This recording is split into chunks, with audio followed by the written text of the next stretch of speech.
are already Russian diversionary groups inside of Kramatorsk and Druzhinovka, which is the south of Kramatorsk. And there's a steady breakthrough from Dobropolye, DNR, heading north, which brings it behind Kramatorsk.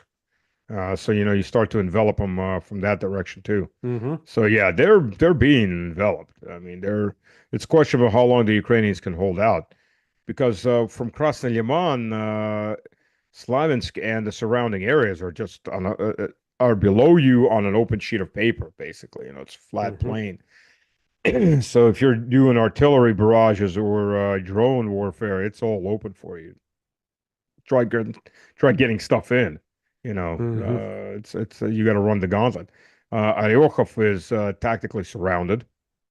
It's not fully physically surrounded, but the main routes in the city, like N08, are under full drone and artillery control.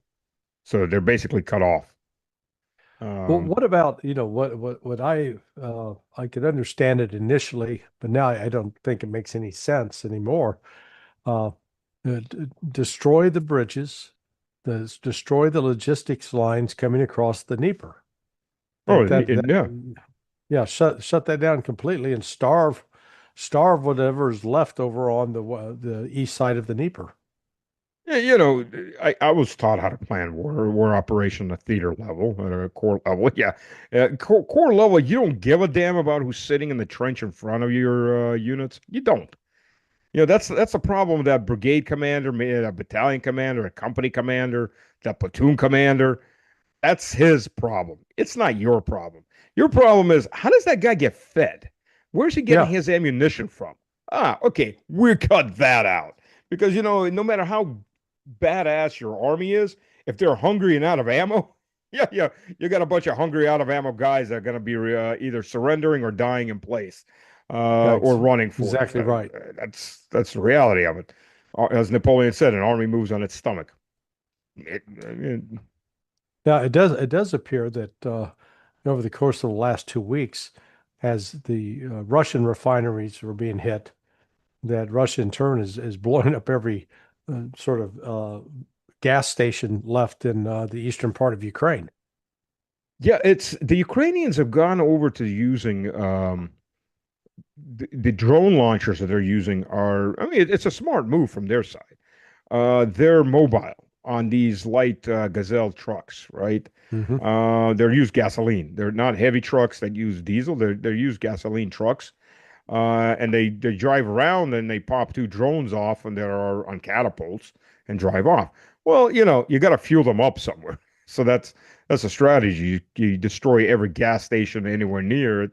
It makes life a lot harder. I mean, obviously you can deliver fuel in containers, pour it in there, but it makes life a hell of a lot harder. Then Hmm. if you can just pull up to a gas station, fuel up, and drive off and go launch a couple of drones. Plus, I mean, you think about it, they're only launching two drones each. So if you've got 200 drones in the air, that's 100 trucks you have to have in one night, or at least you have to go find wherever they reload them and come back out. So yeah, and it's the hunt's been on for that and for the drone trucks. If anything that looks like one of these gazelles with a box in the back, it gets whacked. Apparently, it's been pretty effective hunting season. So, Hmm. well, let me ask you this. So the World Cup is over. Before we get onto Iran in general, the World Cup is Yeah. over. Sportsmanship toward the Iranian team? Well, it's not over. I mean, it's still Oh they're yeah, into they're into the knockout rounds right, now, right, I right. guess. So I don't know how that works. Does that work? I mean, you lose one and you're out? I think so. Yeah, yeah. I'm no Hmm. expert on that. I'll watch. I don't mind watching sports at a stadium and having a beer while I'm at it, but I never watch on TV. I don't have time to watch TV at all to begin with. I Yeah. hardly between the news cycle. Yeah. Well, the United States tried to interfere with Iran and make their life as miserable as possible and, prevent any Iranians that follow the team from Iran coming to the United States to watch it. So they had to content themselves going to Mexico. But this is uh, it is it's created an interesting phenomena that Iran has survived. I think this is perhaps the deepest they've gone into a tournament in a long time. You know, which, by the way, interests me because Americans as a society, they have a tendency of supporting. I'm not talking about the elites, the Epstein elites or the Epstein, but the average American. They have a tendency of supporting the underdog. Yeah, yeah, yeah, And I would say Iran is the massive underdog in this case, an abused underdog, and it's standing its ground. yeah. Exactly right. Yeah. So how are the American people reacting to, or they're just being kept in the dark? There hasn't been much reaction one way or the other. They don't care. I mean, they've been propagandized so much to believe Iran's a group of monsters that they accept that propaganda without challenge. So speaking of propaganda, which is a challenge, so Trump starts shooting at Iran again. Iran, okay, so they start going back and forth on the ships, and now we back in a full stage of intense conflict. But no, actually, so 5 days ago, Pete Hegseth issued the orders to Mhm. start redeployment. So uh, the redeployment started about 5 days ago. We saw there was a surge of aircraft coming into the region on Saturday and Sunday, and it led a lot of commentators to say, "Oh, the United States is building up its forces to conduct a new military operation." Nope, just the opposite.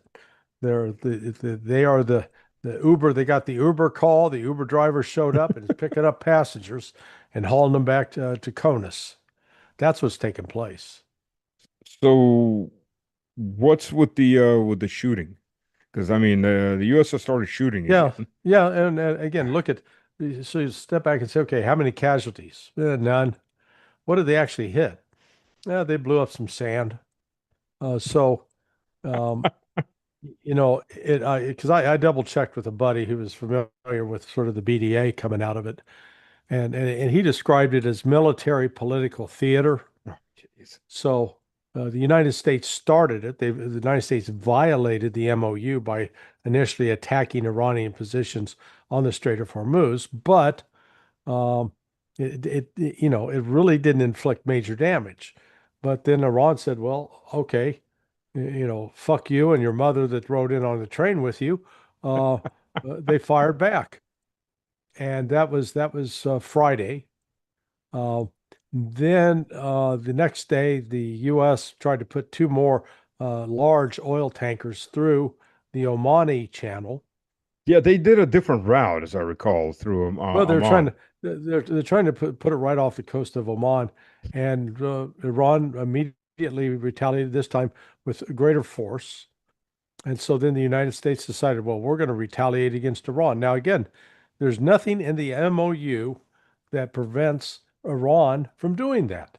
In fact, when you read the MOU, paragraph 5, it says specifically, the Islamic Republic of Iran will make arrangements using its best efforts for the safe passage of commercial vessels with no charge for 60 days only. Oh, It it's only didn't say 60 days. Okay. for 60 days only with no charge. After Right. that, they're going to charge. Right. But nowhere in there does it say the Islamic Republic of Iran with Oman or Saudi Arabia or Qatar or the United States or anybody else.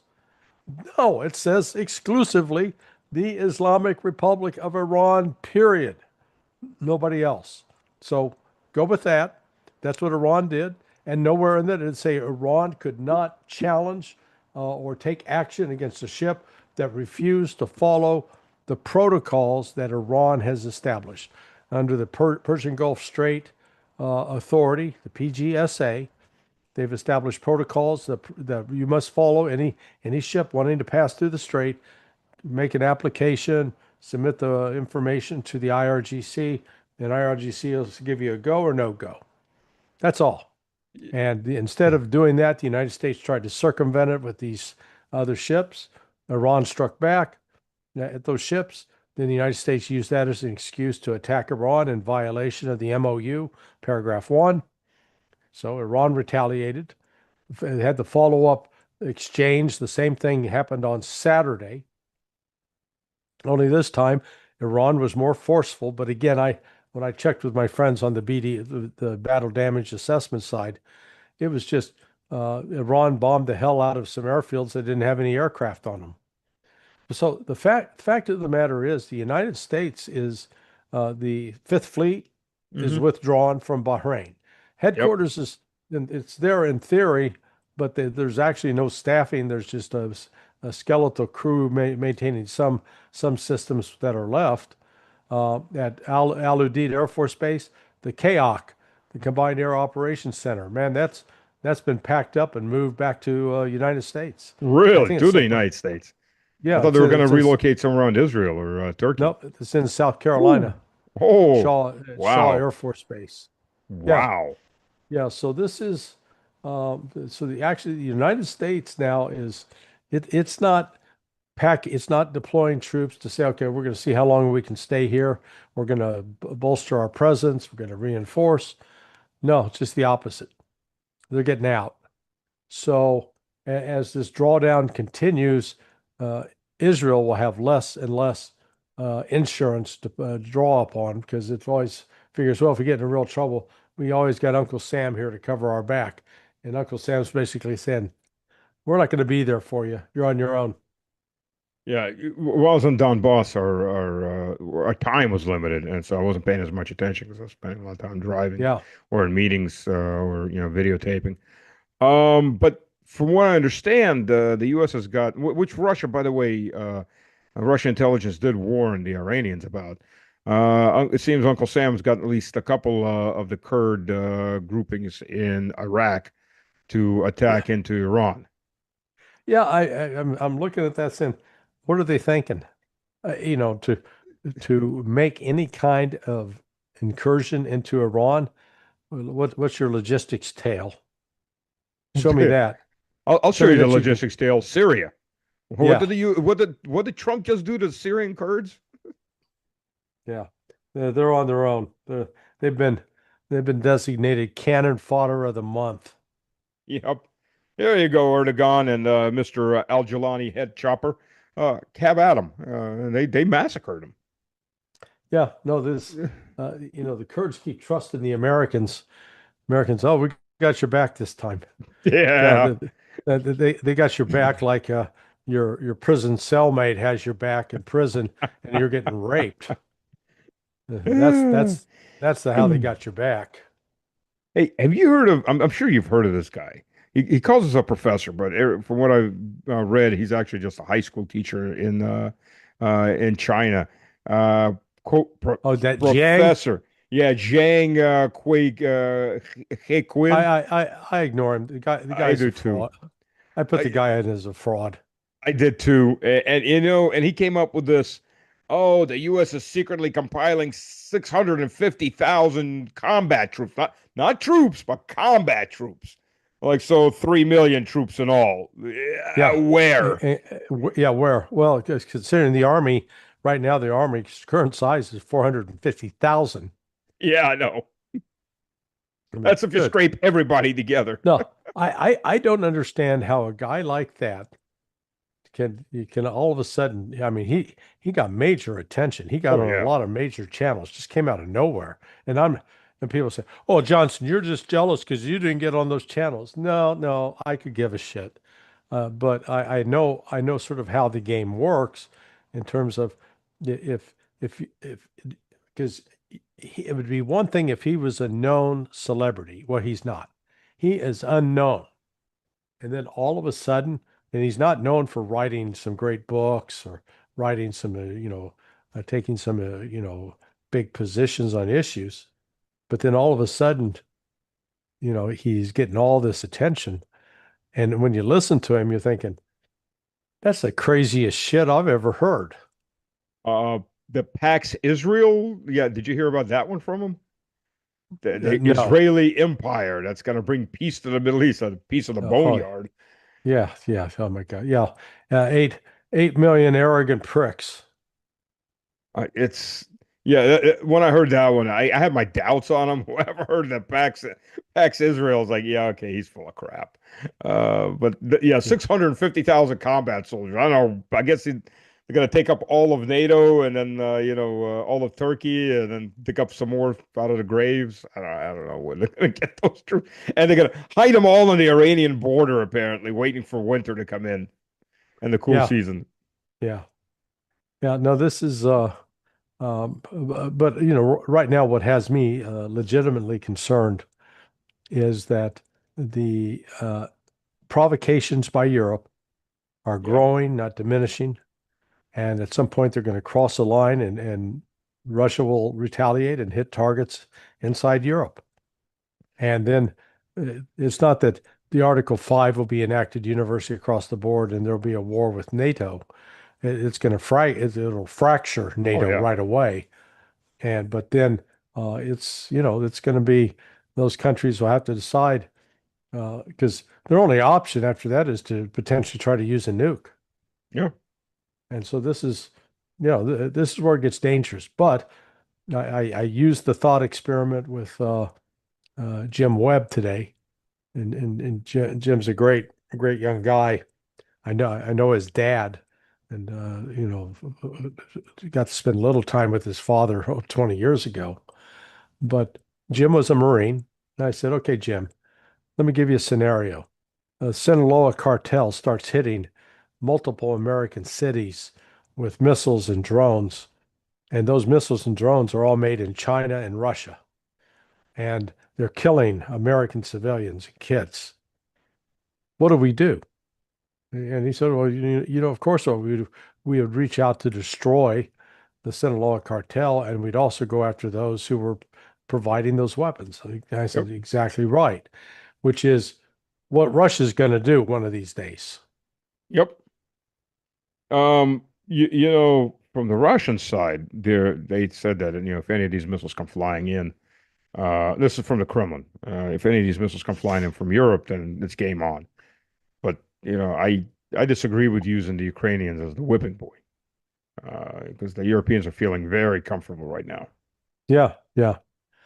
No, again, I leave it to Putin and his generals to figure out their strategy. But you know, if I was in charge, I'd say we're going to start by doing a very, very stark warning to the West that in the event any more surveillance aircraft that fly even in international airspace near us that Yep. we can determine are collecting any intelligence that could be used against us, we are going to take them out. They will no Yep. longer, they won't be in the air. So you know, you decide what you want to do.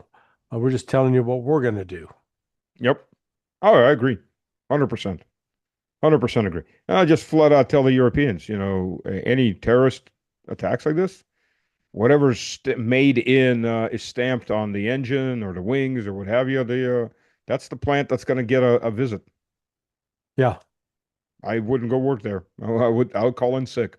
That would be my message. Well, and I think actually early on in this war, there was an issue where um, a number of Russian assets that were um, working in factories Hmm. or working in certain commands, you know, the Russians did not hit those locations because they had sources in those places that they didn't want to risk killing or wounding. Yeah. Well, you remember, just from the Western side, though, you remember the drone attack on the strategic bombers. Mhm. Yeah, right, right. No, I that don't, was that was June 1st, 2025. right, that was in 2025.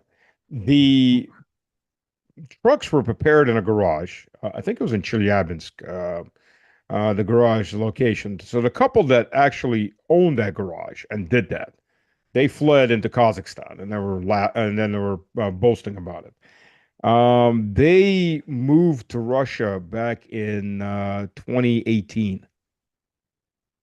So there were plants back from 2018. The guy had his father was living in Russia, so they moved in as immigrants. and set up a garage to for car maintenance. But yeah, that's where they were preparing for. So these were deep plants by the West, uh, 4 years before the conflict even started. Hmm. So don't tell me all of this was all of a sudden, just exploding. We weren't expecting that. Yeah, okay. Right, right. Yeah. Yeah, that's not one of those missions you put together in 30 minutes. It takes a little more time than that. But yeah, so No, yeah, FSB exactly tracked it right. all down, but they were gone at that point. They were in Kazakhstan, and then they kept on going from there. Well, it is, I anticipate that the next few weeks we'll see a continued uptick in Russia's both retaliatory actions and offensive actions. Yeah, me too. I think so too. Well, you know what Estonia said? Yeah, having Ukrainian drones, the Minister of Defense in Estonia, having Ukrainian drones smashing into Estonia is a price that they're worth paying for the destruction of Russia. Yeah, I mean this open talk of destroying Russia is to me just, how incredibly stupid can these people be?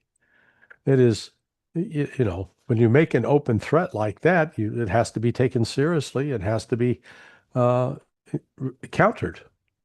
Yeah. Well, speaking of counter threats, you've been paying attention to the tussle between Poland and Ukraine, including Hmm. the threats from the Ukrainian militia commanders. Right, right. What do you think of that one? Laying Yeah. with rabid dogs and all that.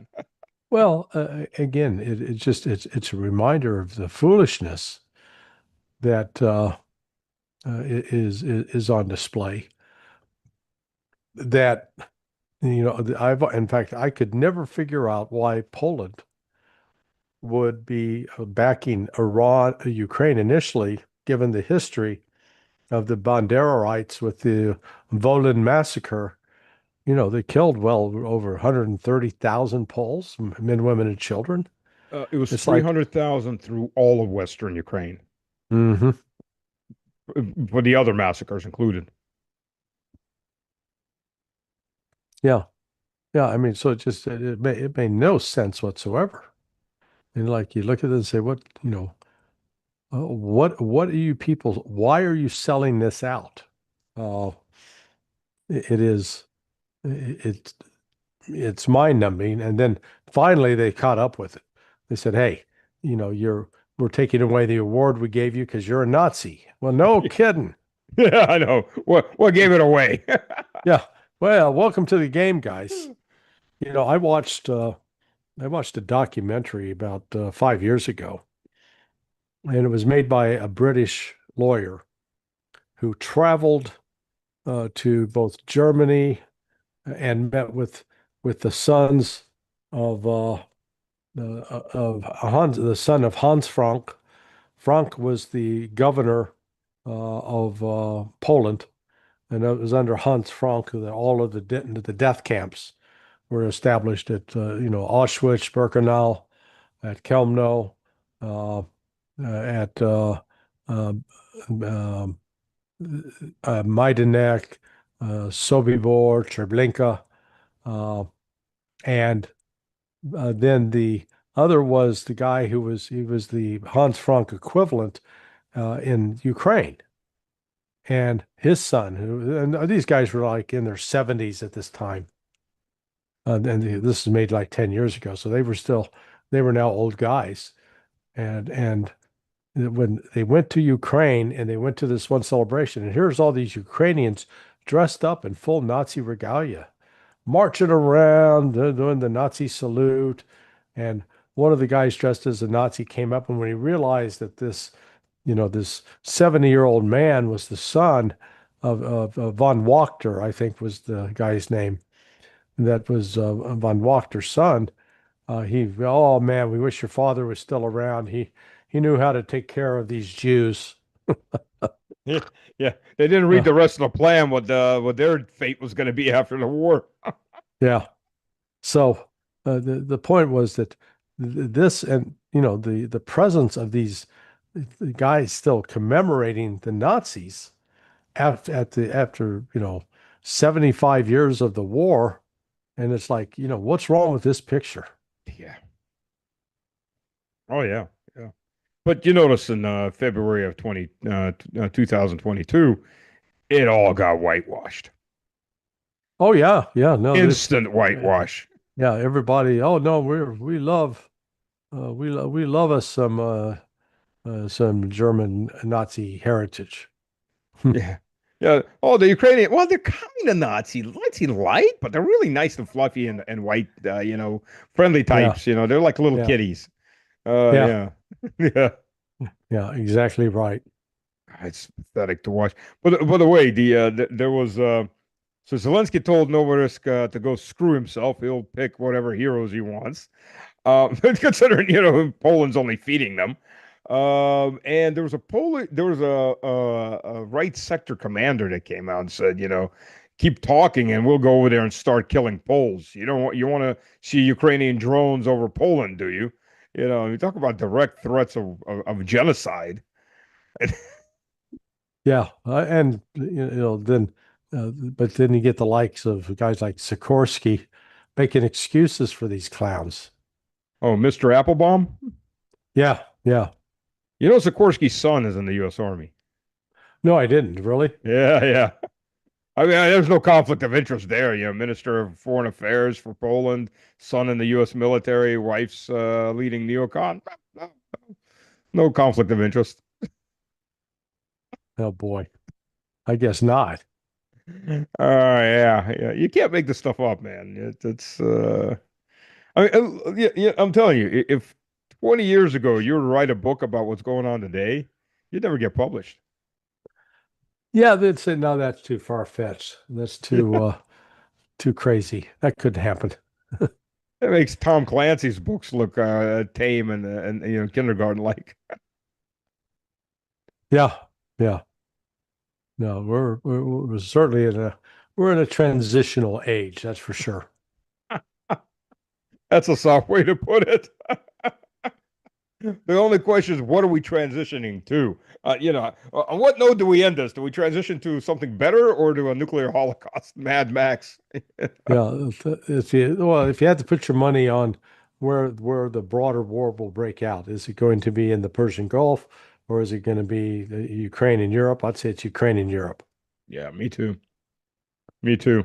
Well, at least, Zelensky got smart enough to back off from Belarus Well, for now, for now. but um, again, I think these provocations and the launches, the think that they can actually do enough damage to Russia that it will compel Russia to surrender or to seek a negotiated solution. It's like, guys, you don't understand the Russian mind. You Mhm. don't understand Russians. So Jesus. Well, as several European commentators told me, when Van der Leyen and all of them have quite literally bought into their own BS. That Vladimir just woke up one morning, had a bad headache from too much vodka, and said, let's invade Ukraine before I die from 450 diseases that I've not contracted from the previous night of binge drinking. But because, Right. I mean, that's really what they believe. I mean, they're Yeah. that silly. And if you just make it painful, they'll go, "Oh, this isn't worth it," and they'll just go home. Or better yet, they'll just all commit mass suicide and break the country up into 40 pieces. I mean, they literally believe this. Yeah. Yeah. No, I'm with you all the way. It really is absurd. And the more absurd it sounds, the more they believe it. Incredible. Yes. Yeah. Incredible. No. Larry, I want to thank you very much. It's always a pleasure. I'm going to go Yeah, man. crash because Yeah, been, you've been on the road. uh, You've been doing the road trip thing. yeah, I had 40 minutes of sleep last night in two 20-minute iterations. The unfortunate part of summer is the sun comes up by 4 in the morning. It's pretty much a daylight again. So yeah, you're not going to get much sleep after that. It only gets worse. Oh, So boy. yeah, it's I'm going to be crashing soon. So um, thanks, Larry. It's always a pleasure. All right, Looking forward brother. to seeing you. And I'll be on vacation a couple of weeks, and I'll tell you how that's going and where it's going and what the economy is looking in those areas. Keep everybody informed. A few days after I've been there, because OPSEC is OPSEC. We will, yeah, no, absolutely. Yeah. So we'll get together then in a couple of weeks. Yep. Well, I'm here for at least the next 3 weeks or so, so we can Oh, okay. Well, okay. yeah So we we can can keep. we'll do this next Tuesday, and then you can tell me when the last Tuesday is before vacation. Yep. Yep. Well, I'm still going to be working with a vacation some because my wife likes to relax. I like active vacations. So a couple she and my wife's the type she can spend 3 weeks on the beach. I'm like, where's the hangman's noose after the third day? I'm bored. I'm gonna hang Yeah, myself yeah, from boredom. I got to do something. I'm just I can't just lay in one place. So yeah, it's a little personality disorder there. yeah. But thank you, Larry. Thank you, All everybody. all right, Thank you for brother. joining us. Later. And I will see you later. Bye bye. Bye.